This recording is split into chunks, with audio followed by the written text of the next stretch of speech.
ওই তাড়াতাড়ি ঘরে চল, না হলে তোকে অনেক মারবো। আরে বাপরে কি করতেছে এটা, একবার বলেছি না তাড়াতাড়ি যেতে, না হলে আজকে তোকে মেরে ভর্তা বানিয়ে দিব। আরে বাপরে আমার পেটের ভিতরে অনেক ব্যথা করতেছে, প্লিজ আমাকে আর মেরো না।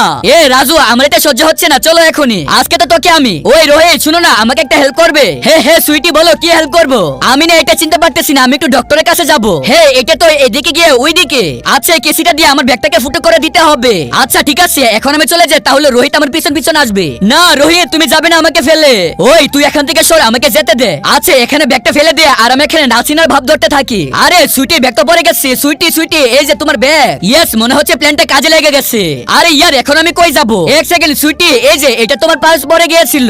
রাজু তুমি প্ল্যানটা শুরু করে দাও। ওই রোহিত তুই এখানে কি করতেছিস? ইপটিজিং করতেছিস নাকি মেয়েদেরকে? ওই কি রে তুই এরকমটা করতেছিস নাকি? হে রাজু দেখো ওই করতেছি এরকমটা। দাঁড়া শালা তোকে আমি এখন ল্যাংড়া বানিয়ে দিলাম। ওই আরে বাপরে এই সুইটি তো আমাকে ল্যাংড়া বানিয়ে দিয়েছে। হাই রোহিত আমি পিঙ্কি, প্লিজ পিঙ্কি তুমি আমাকে ক্ষমা করে দাও। না তুমি এখন একা একা চলা শিখে দাও।